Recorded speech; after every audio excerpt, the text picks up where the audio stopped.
My name is PJ, and I'm your host. And I'm here today with the legendary coach, Tony Sellitto, the only coach in Hawaii college history to lead a team from Hawaii to the national championship back in 1984 with the HPUC Riders. And Coach, like always, it's a pleasure to have you here. Nice to be here. Nice to be here. Before we get a little bit into some of the new changes at UH, let's talk about the NBA draft that's coming up on Thursday.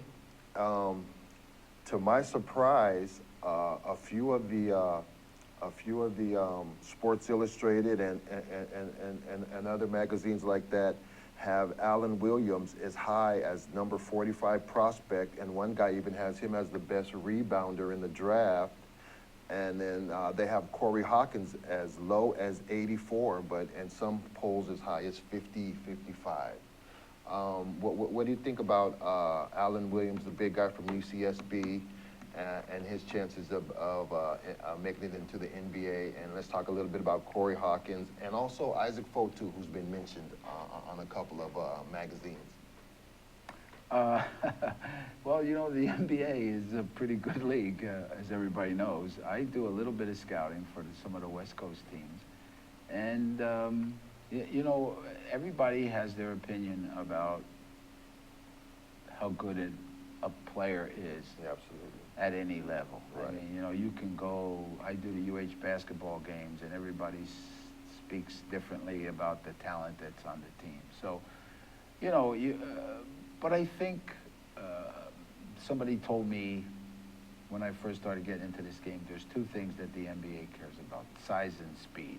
Absolutely. And I think if you know, if you're a spectator and you watch the game a lot, I think it'll be a lot easier for you to pick out people who have size and speed. And I think those two factors are extremely important, especially in the NBA. The big players really have terrific speed. Some of the big players can guard people at any level. They're so, you know, a lot of them, Patrick Ewing and Kareem Abdul-Jabbar, the exceptional ones, were really talented people, and, you know, they could guard a lot of different positions. So I think if you keep that in mind, and then you look at Allen Williams and you look at some of the other guys that played in the Big West, you'll be able to see the effect that they might have on the NBA. You know, Allen is a terrific rebounder, and there's no question about that. And, you know, he has to be careful because there's a lot of talented people his size. I think he's only 6'8", 6'9". And yeah. That kind of position is really lends itself to quickness. And now that scouting has gone European or throughout the globe, you know, there's a lot of people who fit that category who are really good athletes that were never noticed 20 years ago. And so now the scouts go out there and really get terrific players. I think in this year's draft, there's 2 European players in the top 10. And, you know, you're going, wow, that's a lot for European countries, when we thought that in the United States we always had the best basketball program. Absolutely. And, you know, just to add on to what you were saying, they believe that Allen Williams' skill set is next level, but he lacks a little bit of next level athleticism, and he will struggle against taller opponents and also the lighter, quicker forwards in the NBA also. But, you know, that's just one person or a couple people's opinion. But they definitely say that his motor is high and that his rebounding skills are definitely next level. Now, let's speak a little bit about Corey Hawkins. I mean, we've seen him play, and then a couple years ago, we've seen him light us up. For 40, I think. What do you think his skill set is? What do you think he brings to the table as far as advancing to the NBA? And, you know, let's talk about Corey Hawkins for a little bit. Well, of course, Corey's a terrific player. Those players you mentioned could go to Europe and make money. I mean, you know, Europe has 3 levels: Division 1, 2, and 3, and you get paid accordingly. Division 3 is the lowest, so you get less money, and Division 1 is the highest, so you get the most money. And they're pretty good. You know, there's some very, very good players in the European league that plays in Division One. And I think I had a player before, Llewellyn Smalley, who started out at Division Three and went to Division Two, and then barely stayed in Division One for, I think, a week. And Llewellyn's is a pretty good player, but you could see from that, I mean, the talent level is really, I think the Gasol brothers played in the European League in Division One, and how good they are. I think Gasol made All-Pro this year, the brother from Memphis. Yes, he did. So, you know, there's talent all over. So Corey is a great outside shooter, and I have always thought at any level, and I think a lot of people know this, you know, a shooter at any level is great to have. I mean, any coach who has a shooter will be a very happy person because somebody said Webster-Chan is going to turn pro. And Webster-Chan is a good shooter. He's an exceptional three-point shooter. And they're always valuable, but they're valuable in the back. Yeah. And when you get to the front, you know, then you have multi-talented, good defense, quickness, great jumpers, great shooters, great slashers, all rolled up into one. And of course, that makes a terrific player. And you can use Curry for an example. Who can shoot like that? Yeah, you know, absolutely. the guy can just flat out. I mean, it's just some of the shots he makes are not even reasonable for some people to take. But he's an extremely outstanding shooter, and I think that's why he was the MVP. It's hard to get shooters of that caliber at that level of play to be so consistent, and therefore he stands out like a sore thumb. Absolutely, but to add on to the Stephen Curry thing, I think Steve Kerr actually brought out of him also how to, not how to, but the emphasis on defending the basketball too. And there was a little knock on him about that, but Curry is a you know, decent defender, and so he's also playing both sides of the basketball. And you know, I think he's upped his game by doing that this past year. Well, that's a good point you brought up. You know, it pertains to the University of Hawaii. Stephen Kerr came in, you know, and he let those guys. You have to be a very, I don't know what word I want to use, but you have to be very exceptional basketball offensive style coach to let your guys go ahead and shoot 25, 30 threes a game, because Right. that's a lot of threes. And you have to go out and get those type of players to fit your system. It's going to be very interesting, I think, at the University of Hawaii when you get a new coach that's going to change the style that the kids played last year, where there was a lot of freedom and a lot of movement and, you know, a lot of taking chances, to a system I don't know, I can't wait to see, that is a little bit more rigid, and I don't know if those players will fit that system. You always have a little anticipation to see how it's going to work out. Whereas some guys like Curry, if you give him a free rein, my goodness, he's gonna go off. Some teams, pro teams, won't let you do that. They run much more pattern basketball, and instead of taking your 25 shots a game, you know, they're only going to let you take 10, 11, 12, and Right. you have to operate within that system. So, you know, it becomes very interesting to see what's going to happen. I.e. the Kentucky system, huh? Yeah, right. Well, okay, Coach. Well, you know, that's why you're the coach, man, because you just lead me right into my next thing. Right there, I was going to say, what do you know about new head coach Aron Gannett, and what should we expect from this year's team out of the University of Hawaii? Well, personally, I know absolutely nothing about him. He's Okay. a 33-year-old youngster, so I mean, I have never, I've never heard of him. I've never seen any of the players play that Okay. he had worked with. So I really don't know about that. It's going to be very interesting to see, because he has a system. There's a couple things I really, really, really like, and there's a couple things that I really, really dislike. You know, I think that a young coach is terrific to have, because there's new systems. You know, there's the pick and roll, which was never used as much before as it's used today. You know, there's a lot of players coming in from all over the world, so he he has different connections in different areas, and that's excellent. And then, you know, you're going to be with a younger bunch of guys, so it's great to have a young coach who can associate well with those kind of guys, you know, Okay. and that's good, because you're always going to play better if you feel comfortable, you know. So a younger coach, oh, you know, that's why you put younger coaches on your staff if you're a little bit older. It's terrific. Okay. The bad thing, I think that, not bad, but the difficult thing is that John Calipari and, you know, Jim Boeheim and Rick Pitino have realized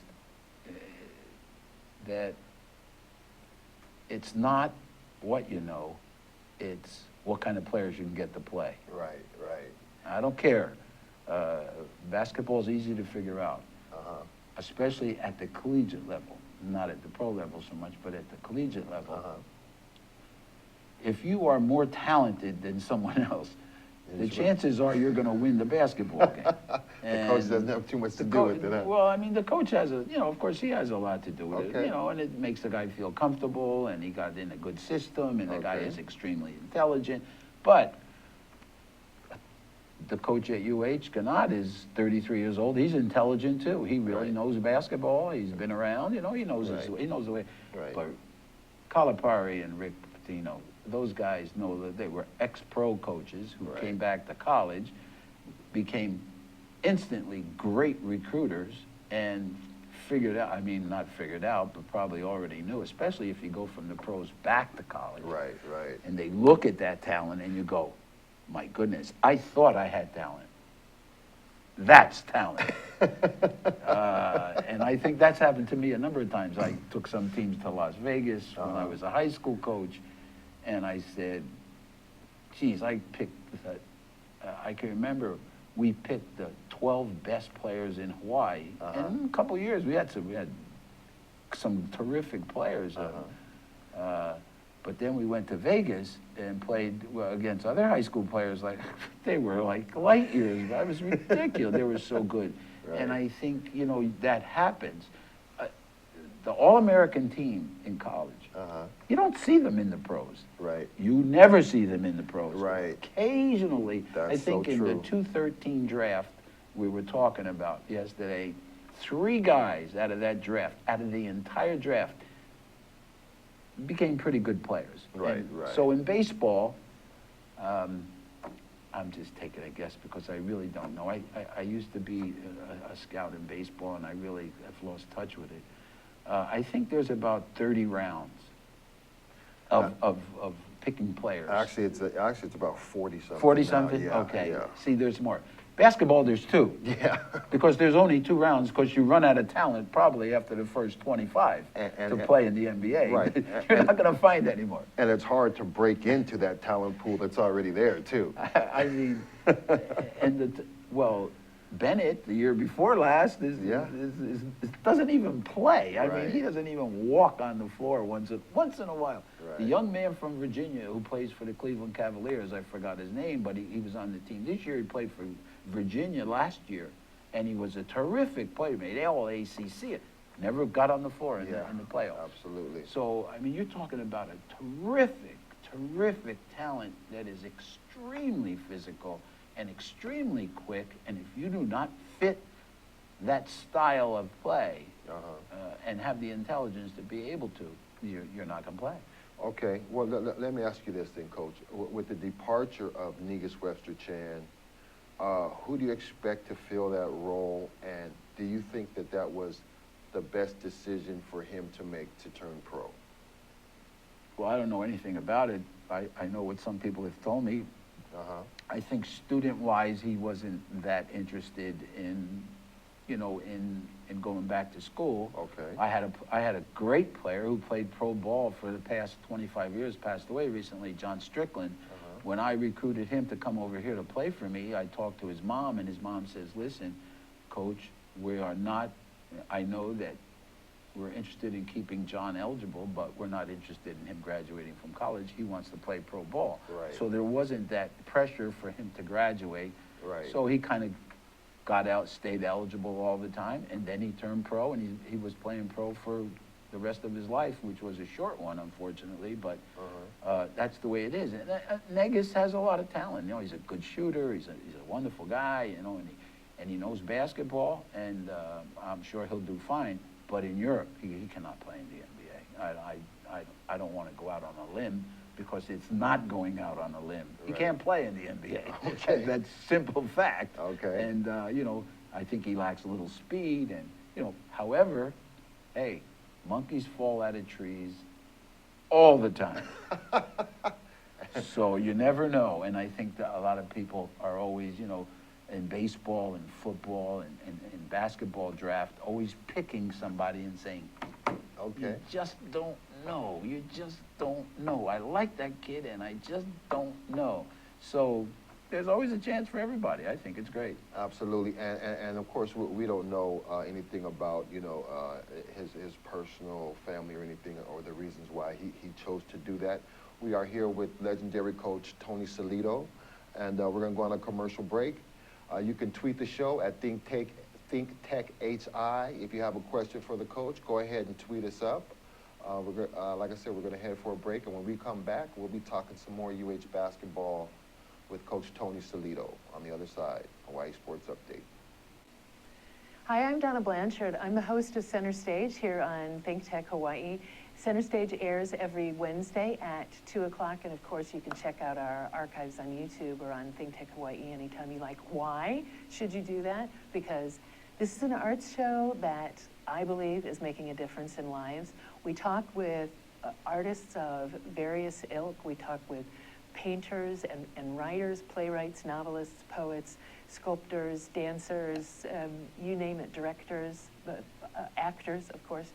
And we don't only talk about what people do, but we talk about how they do it. And my favorite part of the conversation, we talk about why they do it. And it's really common on this show to hear people say, wow, I didn't think about it that way. And it's very common to hear people afterwards who have seen the show say the same thing. And I hear all the time that people are inspired by the conversations that we have. So why don't you join us and be inspired too? That's Center Stage on Wednesdays at 2 o'clock. See you Center Stage.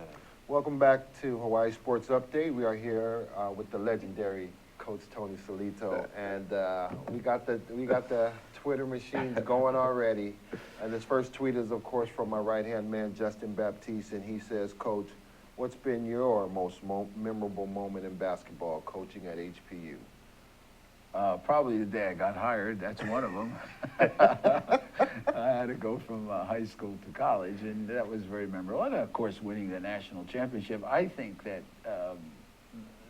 nobody except coaches who have won the national championship at the NAI level, at Division II, Division III, or Division I, quite realizes the tremendous feeling you have when you're able to do that, because you know, we played 4 games in 6 days. I mean, it was unbelievable. And the kids played extremely well. And we had a very good basketball team who played the last game without 2 starters because they were sick.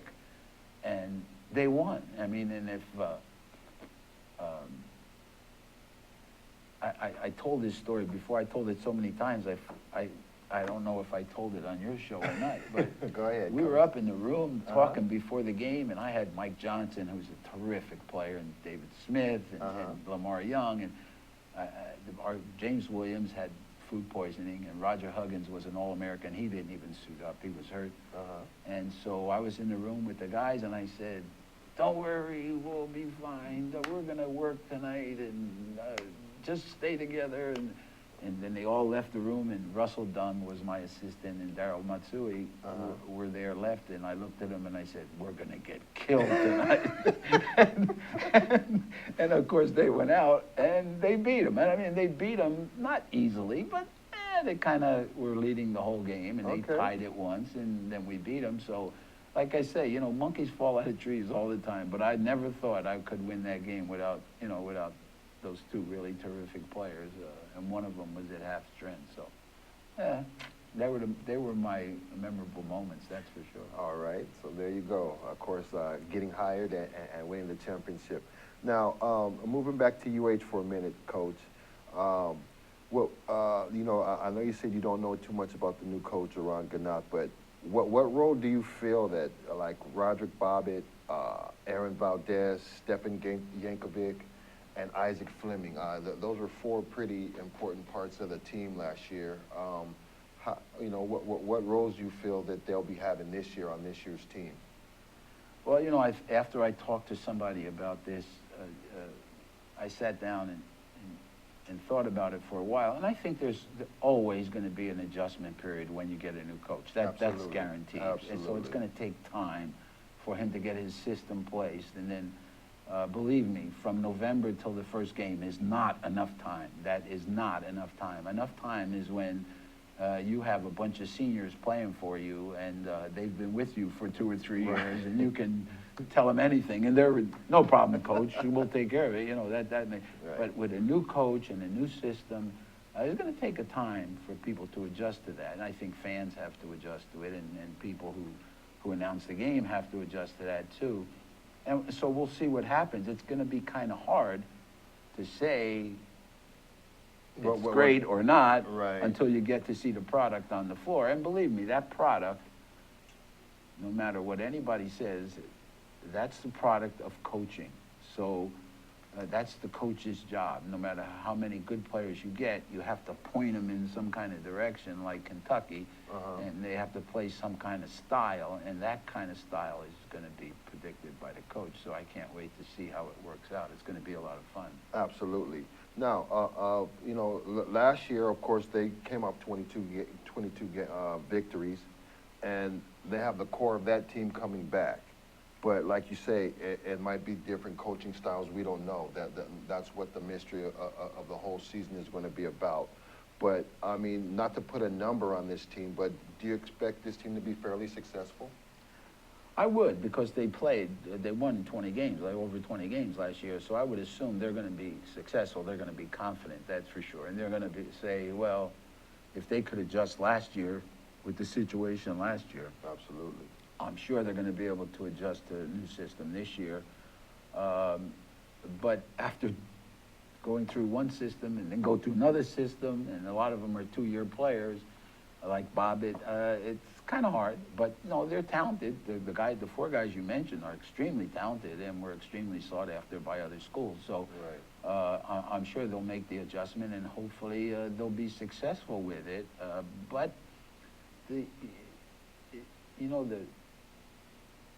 it's difficult for the players, especially, to see how they feel about the system that they're going to go into. Right. Will they shoot more? Will they run more? Will they play pattern basketball more? Will the emphasis be on defense or offense or rebounding? Or, so you don't know any of that, and you're always anticipating what might happen. So it's going, like I say, I mean, it's going to be, hey, listen, anybody who doesn't buy a ticket is crazy, because it's going to be worth the admission to see what happens. And what's going to happen is not going to happen the first month of the season. Right. It's going to happen when they get into the Big West after playing all those preseason games. So now we're going to see what happens, and then towards the end of the year, I think they'll get better, and hopefully we'll see, barring injuries or whatever happens, we'll see how it works out. It's going to, like I say, it's going to be a lot of fun. Okay. Do you feel like it's the coach's job to instill the confidence in the team to believe in their system? In other words, if the kids buy into what the coach's system is, and that builds their confidence in his system to get them in order to play together on the same accord. Do you find any truth in that? Well, the only thing I can say is, after being involved in, I can remember I used to coach Little League when I was in college, when I came home from college, and coached at Marinol, and coached at HBU, and I coached the number 1 and number 2 draft picks a couple times. And the only thing I can tell you, even when we were playing at Blaisdell with the number 1 and 2 draft picks for the NBA, for Maki Yanagasawa, people have to understand, because of course, where we live in the United States, winning is extremely important. Absolutely. And if you don't start winning it gets a little depressing, and when it gets a little depressing, you know, you can't keep saying the same thing all the time as a coach, which when I had many losing seasons, it happens. You go, that's okay, we'll get better. That's okay, we'll get better. That's okay, we'll get better. And then your players go, when are we going to get better? You know, the other teams are getting better, and we're not going to beat them because they're getting. So, you know, you have to be successful, and kids have to have confidence in you. So, and it's not something, believe me, it's not something in today's day and world you can say like it was when I was coaching.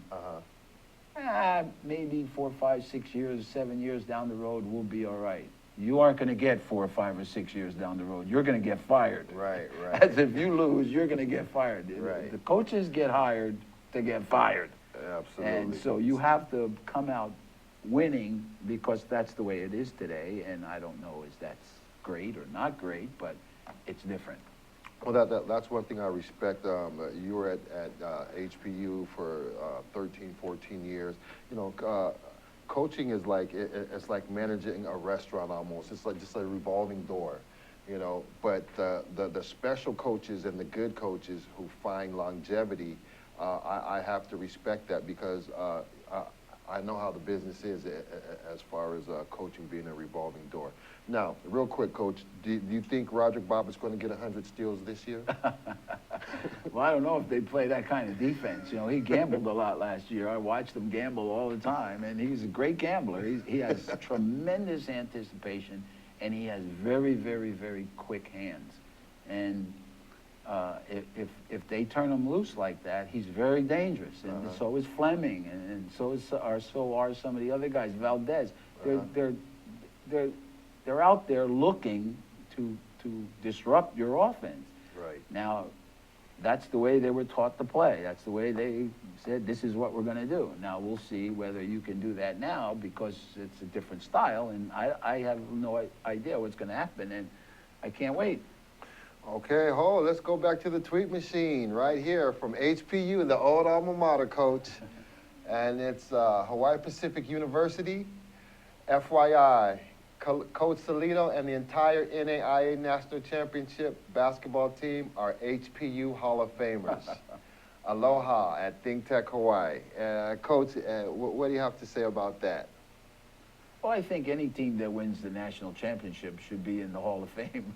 I don't know if I'm prejudiced or not or partial, but that's great. I think the kids deserve it. I think they're, you know, some of them are still, James Williams is still a very close friend of mine, and a lot of the guys that played for me are still, they call me up on the phone and everything, and I think that's terrific. You know, they always say these corny things, you know, and I'm from New Jersey, and I don't want to, you know, well, you know, it's if you win the national championship, you never, ever forget. And nobody could take that away from you.